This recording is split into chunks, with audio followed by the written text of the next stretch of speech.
ഹെബ്രായർക്ക് എഴുതിയ ലേഖനം 6-ാം അധ്യായം 1 മുതൽ 12 വരെയുള്ള തിരുവചനങ്ങൾ. അതിനാൽ ക്രിസ്തുവിൻ്റെ വചനത്തിൻ്റെ പ്രഥമ പാഠങ്ങൾ പിന്നിട്ട് നമുക്ക് പക്വതയിലേക്ക് വളരാം. നിർജീവ പ്രവൃത്തികളിൽ നിന്നുള്ള തിരിച്ചുവരവ്, ദൈവത്തിലുള്ള വിശ്വാസം, ജ്ഞാനസ്നാനത്തെ സംബന്ധിക്കുന്ന പ്രബോധനം, കൈവെപ്പ്, മരിച്ചവരുടെ ഉയിർപ്പ്, നിത്യവിധി, ഇവയ്ക്ക് വീണ്ടും ഒരു അടിസ്ഥാനം ഇടേണ്ടതില്ല. ദൈവം അനുവദിക്കുന്നെങ്കിൽ നമുക്ക് മുന്നോട്ട് പോകാം.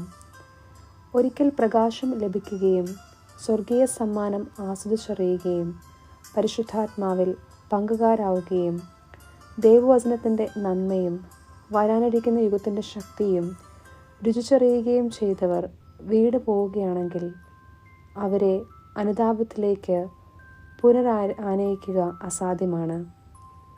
കാരണം അവർ ദൈവപുത്രനെ സ്വമനസ്സ അധിക്ഷേപിക്കുകയും വീണ്ടും കുരിശിൽ തറക്കുകയും ചെയ്തു.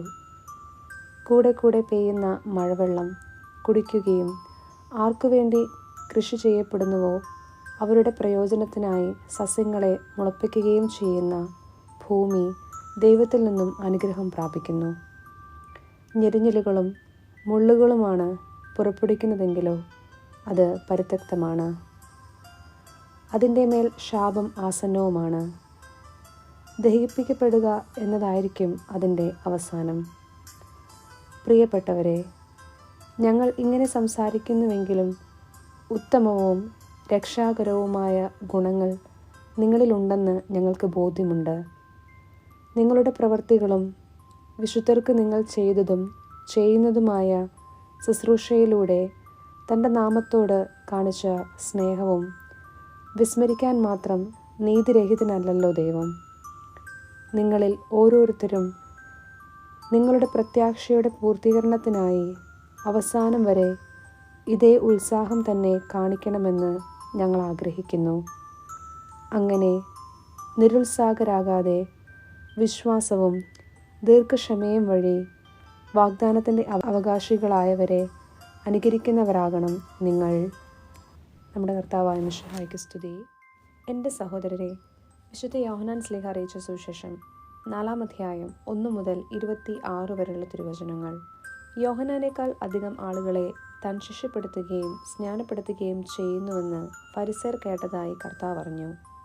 വാസ്തവത്തിൽ ശിഷ്യന്മാരല്ലാതെ യേശു നേരിട്ട് ആരെയും സ്നാനപ്പെടുത്തിയില്ല. അവൻ യൂദാ വിട്ട് വീണ്ടും ഗലീലയിലേക്ക് പുറപ്പെട്ടു. അവന് സമറിയായിലൂടെ കടന്നു പോകേണ്ടിയിരുന്നു. സമറിയായിലെ സിക്കാർ എന്ന പട്ടണത്തിൽ അവനെത്തി. യാക്കോബ് തൻ്റെ മകൻ ജോസഫിന് നൽകിയ വയലിനടുത്താണ് ഈ പട്ടണം. യാക്കോബിൻ്റെ കിണർ അവിടെയാണ്. യാത്ര ചെയ്ത് ക്ഷീണിച്ച യേശു ആ കിണറ്റിൻ്റെ കരയിലിരുന്നു. അപ്പോൾ ഏകദേശം 6-ാം മണിക്കൂറായിരുന്നു. ആ സമയം ഒരു സമറിയാക്കാരി അവിടെ വെള്ളം കോരാൻ വന്നു. യേശു അവളോട്, എനിക്ക് കുടിക്കാൻ തരിക എന്ന് പറഞ്ഞു.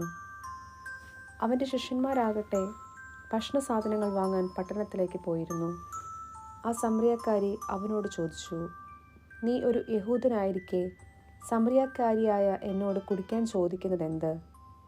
യഹൂദരും സമറിയാക്കാരും തമ്മിൽ സമ്പർക്കമൊന്നുമില്ലല്ലോ. യേശു അവളോട് പറഞ്ഞു, ദൈവത്തിൻ്റെ ദാനം എന്തെന്നും എനിക്ക് കുടിക്കാൻ തരിക എന്ന് നിന്നോട് ആവശ്യപ്പെടുന്നത് ആരെന്നും അറിഞ്ഞിരുന്നുവെങ്കിൽ നീ അവനോട് ചോദിക്കുകയും അവൻ നിനക്ക് ജീവജലം തരികയും ചെയ്യുമായിരുന്നു. അവൾ പറഞ്ഞു, പ്രഭോ, വെള്ളം കോരാൻ നിനക്ക് പാത്രമില്ല, കിണറോ ആഴമുള്ളതും. പിന്നെ ഈ ജീവജലം നിനക്ക് എവിടെ നിന്നും കിട്ടും? ഈ കിണർ ഞങ്ങൾക്ക് തന്ന ഞങ്ങളുടെ പിതാവായ യാക്കോബിനേക്കാൾ വലിയവനാണോ നീ? അവനും അവൻ്റെ മക്കളും കന്നുകാലികളും ഈ കിണറ്റിൽ നിന്നാണ് കുടിച്ചിരുന്നത്. യേശു പറഞ്ഞു, ഈ വെള്ളം കുടിക്കുന്ന ഏവനും വീണ്ടും ദാഹിക്കും. എന്നാൽ ഞാൻ നൽകുന്ന വെള്ളം കുടിക്കുന്നവന് പിന്നീട് ഒരിക്കലും ദാഹിക്കുകയില്ല.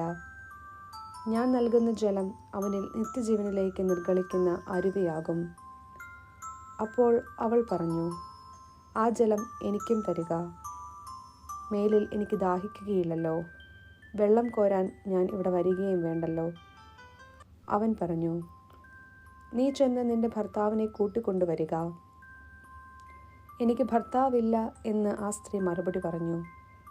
യേശു അവളോട് പറഞ്ഞു, എനിക്ക് ഭർത്താവില്ല എന്ന് നീ പറഞ്ഞത് ശരിയാണ്. നിനക്ക് 5 ഭർത്താക്കന്മാരുണ്ടായിരുന്നു. ഇപ്പോഴുള്ളവൻ നിന്റെ ഭർത്താവല്ല. നീ പറയുന്നത് സത്യമാണ്. അവൾ പറഞ്ഞു, പ്രഭോ, അങ്ങൊരു പ്രവാചകനാണെന്ന് ഞാൻ മനസ്സിലാക്കുന്നു. ഞങ്ങളുടെ പിതാക്കന്മാർ ഈ മലയിൽ ആരാധന നടത്തി. എന്നാൽ യഥാർത്ഥമായ ആരാധന സ്ഥലം ജെറുസലേമിലാണ് എന്ന് നിങ്ങൾ പറയുന്നു. യേശു പറഞ്ഞു, സ്ത്രീയെ, എന്നെ വിശ്വസിക്കുക. ഈ മലയിലോ ജെറുസലേമിലോ നിങ്ങൾ പിതാവിനെ ആരാധിക്കാത്ത സമയം വരുന്നു. നിങ്ങൾ അറിയാത്തതിനെ ആരാധിക്കുന്നു, ഞങ്ങൾ അറിയുന്നതിനെ ആരാധിക്കുന്നു. എന്തെന്നാൽ രക്ഷ യഹൂദരിൽ നിന്നാണ്. എന്നാൽ യഥാർത്ഥ ആരാധകർ ആത്മാവിലും സത്യത്തിലും പിതാവിനെ ആരാധിക്കുന്ന സമയം വരുന്നു. അല്ല, അത് ഇപ്പോൾ തന്നെയാണ്. യഥാർത്ഥത്തിൽ അങ്ങനെയുള്ള ആരാധകരെയാണ് പിതാവ് അന്വേഷിക്കുന്നതും. ദൈവം ആത്മാവാണ്. അവിടുത്തെ ആരാധിക്കുന്നവർ ആത്മാവിലും സത്യത്തിലുമാണ് ആരാധിക്കേണ്ടത്. ആ സ്ത്രീ പറഞ്ഞു, മിശിഹ ക്രിസ്തു വരുമെന്ന് എനിക്കറിയാം. അവൻ വരുമ്പോൾ എല്ലാ കാര്യങ്ങളും ഞങ്ങളെ അറിയിക്കും. യേശു അവളോട് പറഞ്ഞു, നിന്നോട് സംസാരിക്കുന്ന ഞാൻ തന്നെയാണ് അവൻ. നമ്മുടെ കർത്താവായ മിശിഹായ്ക്ക് സ്തുതി.